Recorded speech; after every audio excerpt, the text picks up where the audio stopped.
في الفترة الأخيرة بسبب الزيت المضروب عربيات كتير بيحصل فيها مشاكل، ومع زيادة المشاكل بدأ يحصل مشاكل أكبر. هقول لكم بسرعة كده، تعالوا كده بالكاميرا.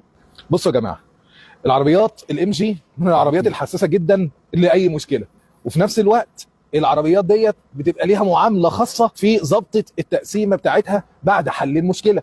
يعني لو موتور حصل فيه أي مشكلة واضطرينا نحله، بيبقى لازما نظبط التقسيمه بتاعه الموتور بشكل مظبوط. باشمهندس خالد هيقول لنا على سر من اسرار المهنه عنده يعني، وهيبقى علني عشان الناس الفنيين يستفيدوا ويفهموا ان العربيات الام جي ليها طريقه معينه في تقسيمه تختلف عن معظم العربيات الثانيه. باشمهندس خالد ازاي حضرتك؟ الحمد لله تمام. الحمد لله. قول لي كده يا هندسه، ايه المشكله اللي قابلتنا في العربيه دي؟ تمام، بص يا استاذ احمد، مبدئيا المواتير المتعارف عليها الكوري والياباني والكلام ده، ايوه، تقسيمته بيبقى طبعا بتتظبط بلدي. اي صناعي ميكانيكي بيظبطها بلدي. بيظبطها ازاي بقى؟ بيرفع البيست من نمره 1 لفوق وبيحير نمره 4، ده لو ما هي ملهاش زون.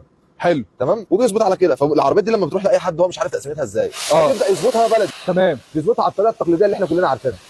ده ما بينفعش فيها بقى ليه؟ اللي هي بقى ايه الطريقه التقليديه اللي هي بيرفع البيست بتاع نمره 1 لفوق، بيرفع بيستم واحد لفوق وبيحير الصبابات من عند نمره 4، وبيحير الصبابات من عند نمره 4، وبيبدا يركب الكتينه بتاعته ويدور الكتينه مظبوطه. طيب الصح بقى في العربيات الام جي 5 العربيات دي بقى عكس وزد اس. العربيات دي ما هو نفس الموتور ال5 وزد اس، وفي عربيات ثانيه كمان نفس الحكايه. انا اقول لحضرتك البساتم ديت تتظبط الاربعه على مستوى واحد في نص الفرغه، مفيش واحد فوق واثنين تحت. لا، احفظوا الكلام ده يا جماعه، عشان لا قدر الله العربيه عندك حصل فيها مشكله في الموتور، لازم التقسيمه تتعمل كده. في عربيات كتير قوي بتجيلك تخلف. انا دي جايه خلفه تقسيمه، وكان في من يومين عربيه خلفه تقسيمه، وقبلها بيوم عربيه خلفه تقسيمه. اي حد مش عارف يقسم الكتينه بتاعتها بتجيب طقم الصبابات على طول، بتجيب طقم الصبابات خلاص بقى الموتور. بالظبط، احنا ليها زرجينه عندنا، دي الزرجينه بتاعتها، دي الزرجينه بتاعتها. بص دي فرمله هنا، دي زرجينه بتفرمل الاربع بساتم اللي تحت، بحيث ان الكرنك دي زومبا بتخش من هنا، بتمسك الفولان من ورا، بتمسك الكرنك.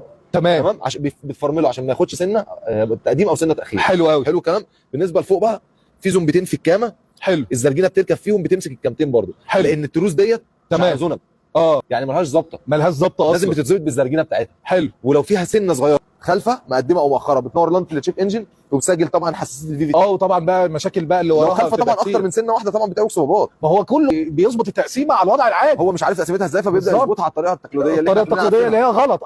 غلط بالنسبه لديت، لكن لا غلط في العربيات الثانيه. فبالتالي العربيات بتبدا تكسر صبابات ويدخل في موال اسود، والله اعلم ممكن يحصل ايه بعد كده. يكسر الموتور كامل بالبساتم، بس هو بيتكسر بيخرم البست. ما خلاص، يبقى خلاص انت كده دخلت في موتور. والموتور دلوقتي بقى عامل له كام اليومين دول؟ 65 70 الف جنيه. طيب تمام، خلاص كده عرفنا طريقه. اعرفوا الطريقه دي يا جماعه واحفظوها، ويا ريت تشيروها على جروبات الام جي بالذات. وعربيات ايه ثانيه اللي عندها نفس الطريقه؟ اسبرانزا، الشيري، البروتون جين 2. بروتون، هي دي مش مشكله، هي دي تقسيمه عربيه. ايوه، ما هم على طول بيكسروا الموتور عشان مش معظم العربيات الانجليزي دي تقسيمتها، مش زي الكوري اللي اصلها انجليزي. اللي اصلها انجليزي ده نفس الموتور بتاع 350 اصلا بالظبط، في حاجات بس مختلفه فيه. تمام، شكرا يا هندسه، وكنت الف خير.